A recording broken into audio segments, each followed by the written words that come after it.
Baiklah, di sini saya akan membahas materi tentang memperkirakan potensi pertumbuhan karyawan. Lingkungan saat ini membuat penentuan potensi menjadi lebih penting dan menantang.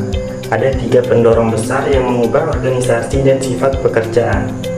Yang pertama, tren meningkatnya jumlah eksekutif yang keluar dari dunia kerja daripada yang masuk, terutama terlihat di negara-negara maju. Hal ini menyebabkan organisasi besar mengubah cara mereka mengembangkan karyawan. Kemudian yang kedua, sifat pekerjaan sedang mengalami perubahan yang signifikan, menciptakan tantangan dan peluang baru bagi organisasi dan karyawan. Dan yang terakhir, perubahan dalam sifat karir. Hal ini menciptakan paradigma baru tentang bagaimana individu memandang dan merencanakan jalur karir mereka dalam lingkungan kerja yang terus berubah. Dalam era organisasi yang lebih datar, kurang stabil, dan lebih dinamis, kebutuhan akan model evaluasi karyawan yang dapat mengukur potensi semakin meningkat. Salah satu model yang berkembang adalah model 3C dari potensi, yaitu perubahan, keyakinan, dan komitmen.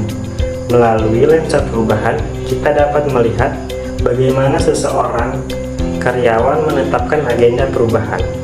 Lensa keyakinan memungkinkan kita untuk fokus pada kemampuan karyawan dalam meyakinkan orang lain tentang keyakinan mereka.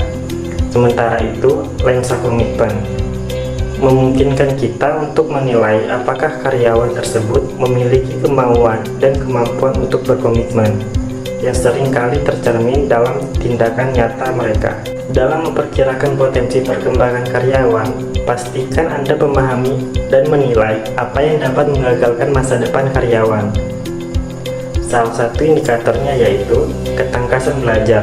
Ketangkasan belajar merupakan indikator potensi yang positif dan diukur dalam beberapa cara. Indikator kuncinya adalah keinginan untuk belajar. Orang dengan karakteristik ini memiliki keingintahuan bawaan terhadap dunia di sekitarnya. Kegagalan untuk terus belajar juga dapat dikaitkan dengan sikap merasa tahu segalanya atau tingkat ketidakfleksibelan. Ketangkasan belajar telah berkembang menjadi serangkaian ukuran yang menilai kemampuan seseorang untuk terus belajar. Selanjutnya, saya akan membahas mengenai ketangkasan emosional dan sosial. Kecerdasan emosional telah menjadi isu utama dalam organisasi. Ketangkasan emosional adalah kemampuan untuk bergerak dengan mulus melintasi lingkungan yang berbeda. Saat ini, para psikolog telah menyepakati 5 besar yang memprediksi kesuksesan, yaitu yang pertama ada ekstraversi. Mereka memiliki sifat yang people person, yaitu memiliki kekuatan untuk menyambung dengan orang lain dan mengkomunikasikannya dengan baik.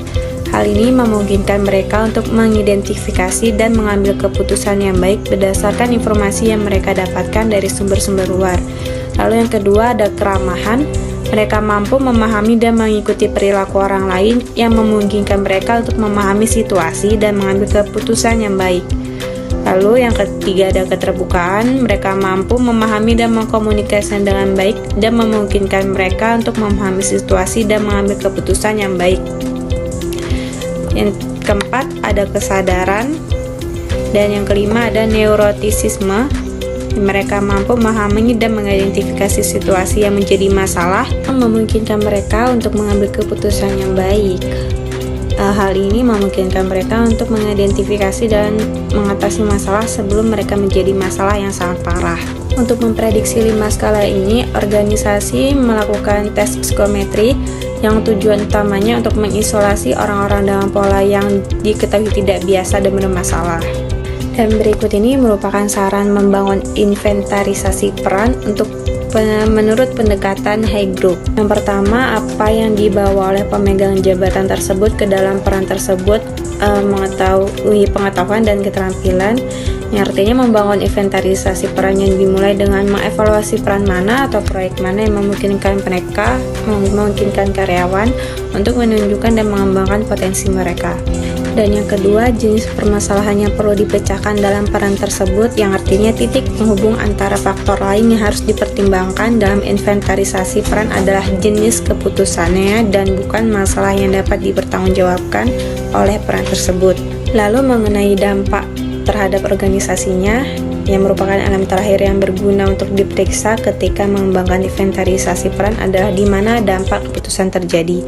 Dampaknya bisa bersifat internal, seperti peran ini berdampak pada profitabilitas perusahaan secara keseluruhan, atau juga bersifat eksternal yang berdampak pada kehidupan komunikasi. Hal ini memperluas peluang untuk menguji orang-orang dalam konteks berbeda di mana mereka perlu mengambil keputusan. Tuntutan organisasi saat ini menjadi saat-saatnya menyenangkan bagi karyawan yang memiliki potensi untuk berkembang, karena organisasi menggunakan lensa untuk melihat potensi dengan cara mengukur melihat risiko, apa yang dapat menggagalkan kemajuan, serta inventarisasi posisi di mana organisasi dapat menguji potensi adalah tempat yang menarik bagi karyawan. Dengan yang transparan mengenai apa yang mereka bawa ke dalam peran mereka dan apa yang dapat menghambat keberhasilan mereka, memberikan jalan yang jelas bagi pengembang menguji diri mereka sendiri terhadap tuntutan peran yang berbeda, memberikan banyak peluang untuk menciptakan jalur karir alternatif.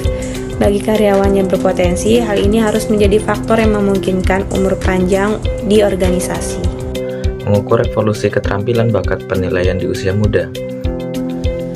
Baik, masuk materi yang pertama, yaitu pengambilan penilaian model pemimpin P3, manajemen kanan mengungkap pemimpin berpotensi tinggi dan berkembang. Nah, jadi dalam revolusi keterampilan baru, budaya merupakan sebuah rajanya. Nah, mengembangkan tenaga kerja yang tangkas bergantung pada identifikasi dan pembinaan pemimpin yang dapat membangun budaya yang berpusat pada pembelajaran, berkelanjutan, dan fleksibilitas. Merumuskan niat strategis untuk mengubah budaya itu sangatlah penting. Nah, namun mengomunikasikan niat tersebut tanpa persiapan yang tepat dapat merugikan. Nah, memperkenalkan strategi radikal, tenaga kerja yang adaptif dalam budaya yang berakar pada hierarki dan struktur pekerjaan yang kaku akan gagal. Nah, orang-orang yang mengikuti budaya, mereka akan kenal cara kita melakukan sesuatu di sini dan menjalani kehidupan kerja mereka seperti sebelumnya.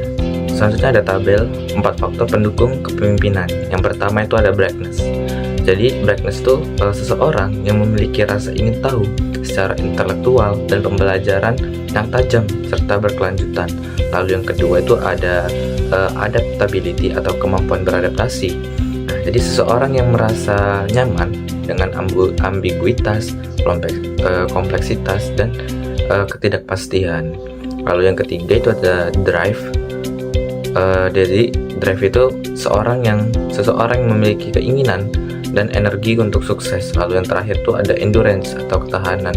Jadi endurance atau ketahanan ini seseorang yang sangat tanggung dan ulet serta memiliki stamina yang besar. Selanjutnya ada nilai kepribadian dan penghambatnya. Nah, jadi nilai kepribadian itu merupakan karakter atau sifat individu yang mendasarinya dalam berinteraksi dengan dunia dan orang lain. Nah, nilai kepribadian dapat mencakup sifat-sifat seperti kejujuran, keberanian, kerendahan hati, ketabahan, dan lain-lain.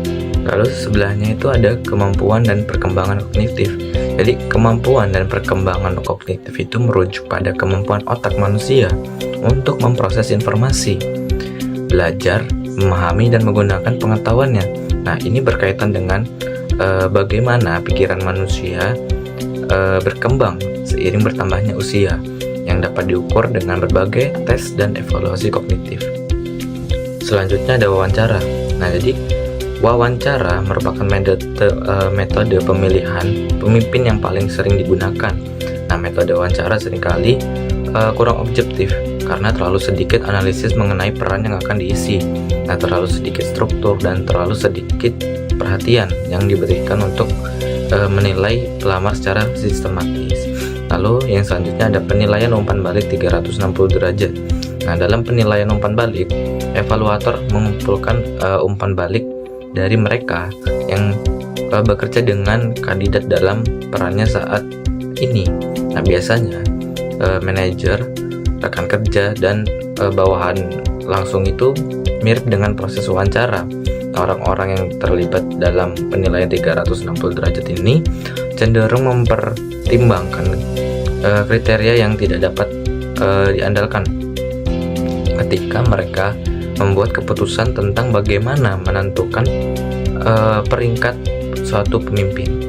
Lalu yang terakhir itu masa depan penilaian tenaga kerja di era manusia. Nah, jadi penilaian dengan cepat menjadi lebih virtual, berbasis data dan multimediasi. Korelasi tunggal berdasarkan daftar pertanyaan yang panjang telah memberi jalan bagi teknologi database super besar yang memungkinkan kita memprediksi kinerja dan perilaku pekerjaan di masa depan berdasarkan berbagai dimensi kepemimpinan dalam hitungan detik. Chapter 13 mengintegrasikan suksesi perencanaan dan karir. Alasan tumbuhnya minat terhadap perencanaan suksesi dan perencanaan karir itu ada 6. Berikut penjelasannya. Alasan pertama adalah pengaruh media sosial dan teknologi. Karena konsumen semakin terhubung langsung dengan perusahaan, lalu organisasi dinilai berdasarkan layanan pelanggan, dan karyawan dan konsumen memberi peringkat dan umpan balik. Contohnya adalah Glossier memberi peringkat perusahaan berdasarkan ulasan karyawan. Alasan kedua adalah transformasi tempat kerja melalui teknologi. Lingkungan kerja lebih kolaboratif dan fleksibel, lalu otomatisasi robotika dan kecerdasan buatan mengubah pekerjaan. Alasan ketiga adalah tenaga kerja dari berbagai generasi. Pengusaha menghadapi tantangan dalam manajemen berbagai generasi karyawan. Alasan keempat adalah mobilitas dan teknologi seluler. Karyawan dapat menggunakan data perusahaan dari mana saja dan peralatan kerja dapat dibawa dengan ponsel dan tablet. Alasan kelima adalah dampak globalisasi pada budaya kerja. Perusahaan lebih terbuka pada outsourcing dan globalisasi karyawan. Beragam budaya membutuhkan pelatihan dan pengembangan karyawan lebih lanjut. Yang keenam adalah faktor-faktor lain dapat mengurangi kemungkinan hilangnya orang-orang pada masa pensiun. Salah satunya adalah perampingan, yang dapat mengurangi jumlah posisi yang tersedia. Yang kedua adalah imigrasi, yang dapat mengurangi jumlah lowongan yang tersedia bagi semua warga negara. Yang ketiga adalah outsourcing, yang juga dapat mengurangi ketersediaan posisi di Amerika Serikat dan negara-negara berupah tinggi lainnya. Berikut adalah penjelasan strategi manajemen bakat yang destruktif, integrasi program perencanaan suksesi dan karir, dan praktik terbaik dalam pelaporan suksesi dan karir. Strategi manajemen bakat yang destruktif. Strategi ini bertujuan tidak hanya bertahan, tapi juga berkembang dalam lingkungan kompetitif yang destruktif. Fokusnya pada individu yang memiliki keterampilan wirausaha, adaptif, berorientasi pada risiko, dan berpikir kritis. Lalu mereka memiliki potensi untuk merevolusi ide dan pendekatan baru dalam organisasi. Integrasi program perencanaan suksesi dan karir. Perencanaan suksesi membangun kekuatan organisasi untuk memenuhi kebutuhan talenta di masa depan. Perencanaan karir memberikan individu gambaran kompetensi saat ini dan yang dibutuhkan di masa depan. Kedua program membutuhkan deskripsi tugas pekerjaan, kompetensi, evaluasi potensi promosi, dan strategi pengembangan bakat. Praktik terbaik dalam program suksesi dan karir, organisasi terbaik menggunakan model strategis untuk mengintegrasikan program ini. Model ini mencakup peta jalan untuk perencanaan suksesi dan karir. Variasi model tergantung pada industri, budaya, dan ukuran organisasi. Berikut ini adalah penjelasan kapan perencanaan suksesi dan karir merupakan strategi yang tepat, lalu merumuskan kebijakan tujuan talent manajemen yang tepat, dan memperjelas tujuan pekerjaan dan kompetensi karyawan saat ini. Kapan perencanaan suksesi dan karir merupakan strategi yang tepat? Jika yang pertama, perencanaan suksesi dan karir bukanlah solusi instan untuk masalah talenta. Yang kedua, manajer harus mempertimbangkan berbagai alternatif selain mengembangkan bakat internal, seperti penggunaan karyawan sementara, outsourcing, atau rekonstruksi tugas. Lalu program ini merupakan komponen penting, namun bukan pengganti dari perencanaan kerja dan tenaga kerja yang komprehensif. Merumuskan kebijakan dan tujuan talent management yang tepat. Yang pertama, menulis kebijakan yang jelas untuk memperjelas alasan organisasi menjalankan program perencanaan suksesi dan karir, menetapkan tujuan terukur yang spesifik untuk program tersebut, serta peran dari setiap pemangku kepentingan, dan memastikan pemimpin senior memahami tujuan keseluruhan organisasi dan tidak hanya fokus pada unit mereka sendiri. Memperjelas tugas pekerjaan dan kompetensi karyawan saat ini. Deskripsi pekerjaan yang jelas diperlukan untuk memahami pekerjaan yang diharapkan dari karyawan. Identifikasi kompetensi kunci yang diperlukan untuk sukses dalam pekerjaan atau kinerja yang diharapkan. Lalu penilaian objektif diperlukan untuk menilai kemampuan individu dalam mengisi posisi yang lebih tinggi secara efektif. Selanjutnya, mengelola dan mengukur kinerja. Sistem manajemen kinerja penting untuk mengukur individu berdasarkan hasil dan perilaku yang sesuai dengan kompetensi yang dibutuhkan. Menyediakan umpan balik kepada individu tentang kinerja mereka saat ini, tapi juga penting untuk memahami bahwa kinerja di satu tingkat tidak menjamin kesuksesan di tingkat yang lebih tinggi. Sistem ini membantu menegaskan bahwa individu yang dipromosikan telah memenuhi kriteria pekerjaan saat ini, menjaga kredibilitas sistem promosi. Merekrut dan memilih talenta. Organisasi perlu mencari talenta baik dari internal maupun eksternal untuk memenuhi kebutuhan pekerjaan saat ini dan masa depan. Penempatan pekerjaan harus sejalan dengan program suksesi dan perencanaan karir, memastikan kriteria seleksi internal dan eksternal konsisten, dan pendekatan beragam diperlukan dalam merekrut dan memilih karyawan dari luar organisasi. Menyelaraskan tugas pekerjaan dan kompetensi masa depan dengan strategi organisasi. Tugas pekerjaan dan kompetensi tidak statis, tetapi harus berkembang seiring strategi bisnis organisasi. Rencana strategis harus mengartikulasikan persyaratan hasil dan perilaku di semua tingkat untuk berhasil menerapkan strategi. Komunikasi yang jelas kepada karyawan mengenai evolusi tugas pekerjaan dan kompetensi diperlukan agar mereka dapat merencanakan tujuan karir dan pengembangan pribadi. Menilai potensi individu untuk promosi.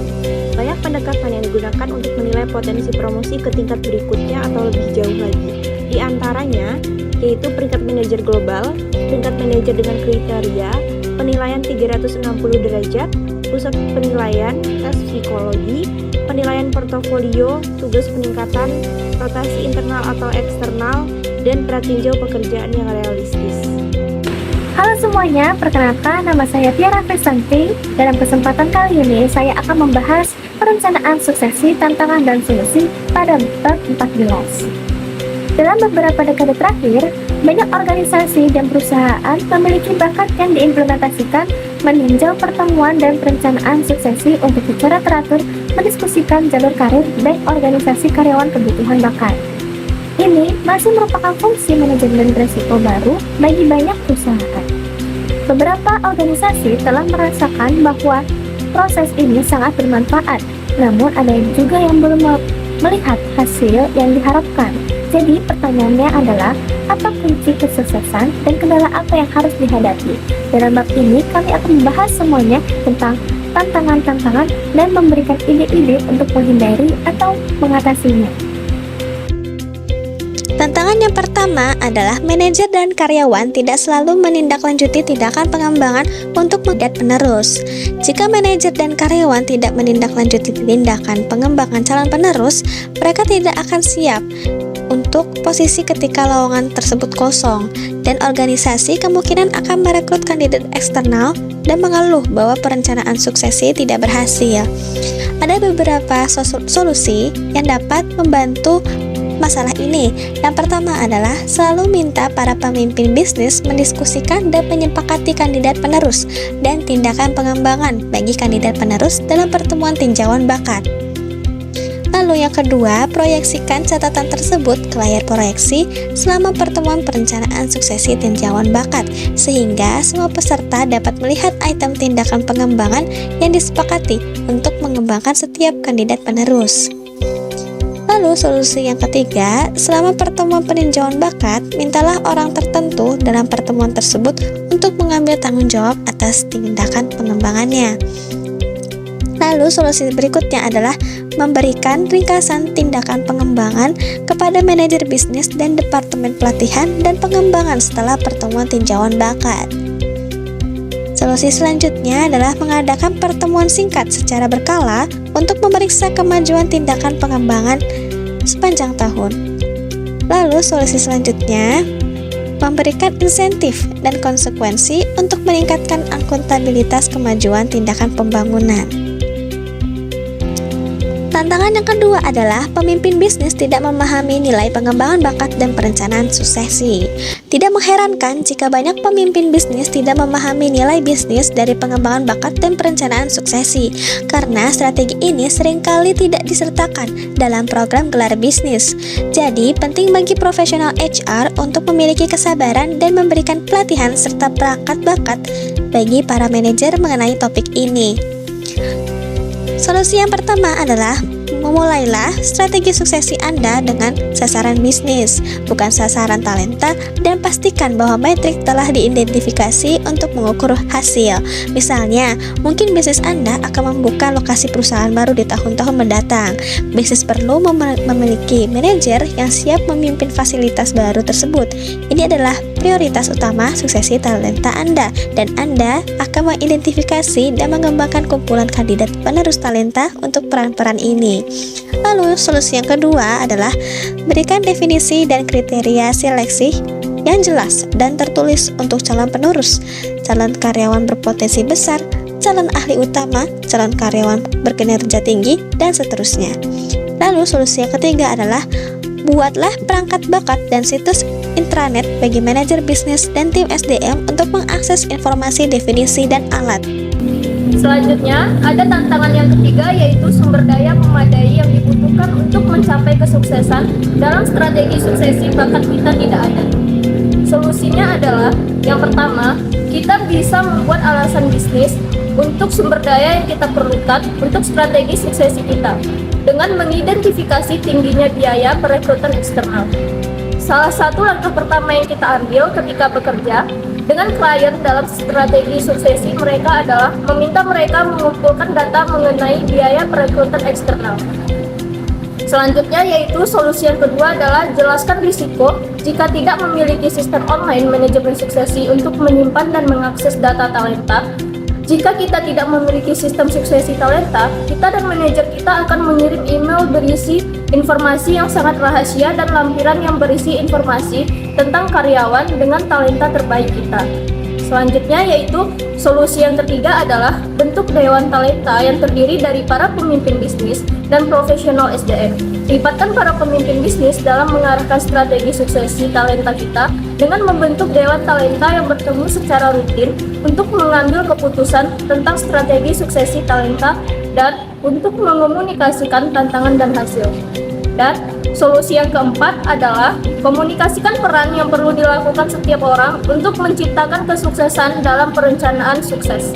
Lalu kemudian, tantangan yang keempat yaitu kita membutuhkan fasilitator pertemuan tinjauan suksesi talenta yang lebih terampil dari tantangan umum lainnya.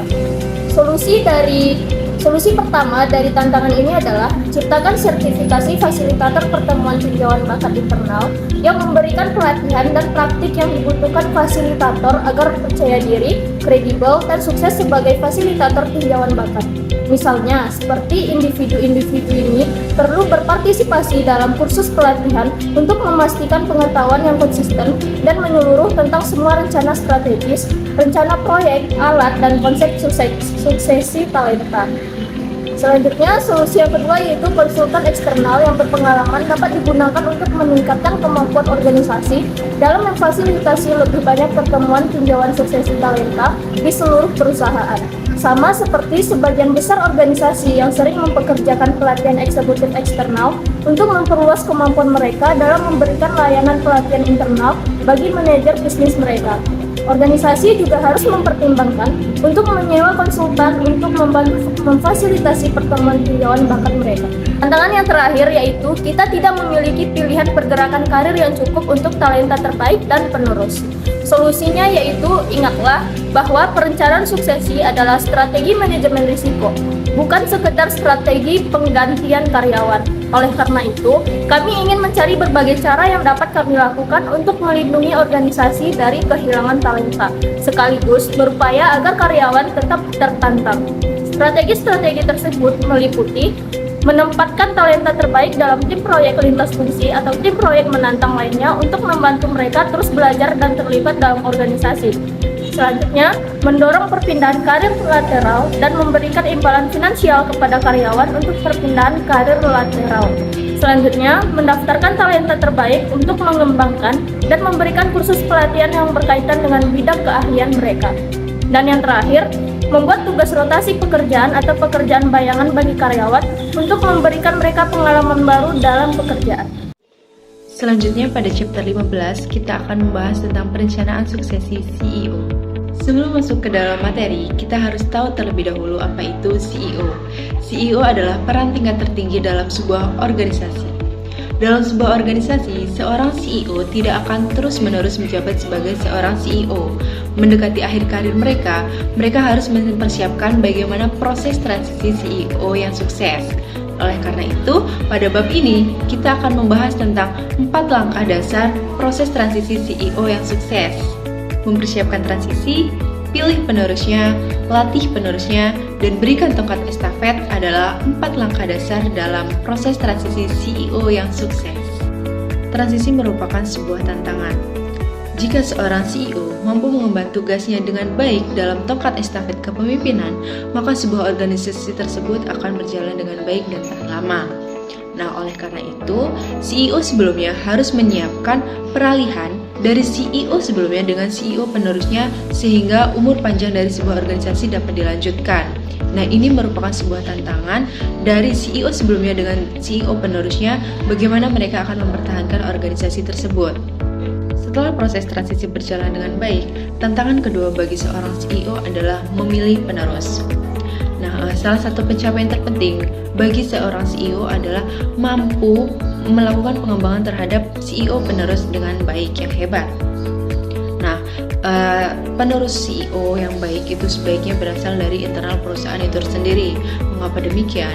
Hal itu karena kemungkinan seorang CEO penerus tersebut telah bekerja selama bertahun-tahun di organisasi tersebut atau di perusahaan tersebut, sehingga CEO penerus ini dapat mengetahui bagaimana visi dan misi perusahaan. Nah, dengan demikian, seorang CEO yang baru dapat melanjutkan atau dapat meneruskan apa visi misi perusahaan yang telah dilakukan oleh CEO sebelumnya. Untuk itu, penting seorang CEO memilih penerus CEO yang berasal dari dalam organisasi tersebut sendiri atau memilih sebuah CEO yang baru atau CEO penerus yang hebat dengan melakukan pengembangan dari CEO tersebut. Seorang CEO harus mampu melatih penerus CEO sebelumnya. Nah, ketika proses suksesi memerlukan pembinaan eksternal, maka CEO harus dilibatkan untuk memastikan bahwa proses pembinaan tersebut telah berhasil. Nah, dalam proses pembinaan tersebut, CEO harus meminta pembina untuk menjelaskan bidang keahliannya dan kemudian menganalisis apakah bidang tersebut sesuai dengan kebutuhan pembinaan dari CEO penerusnya. Setelah CEO melakukan 3 hal tersebut, maka CEO harus mampu memberikan tongkat estafet bagi penerusnya. Hal terbaik yang dapat dilakukan oleh CEO adalah menunjukkan integritas dan melakukan segala kemungkinan untuk memastikan kesuksesan bagi CEO berikutnya.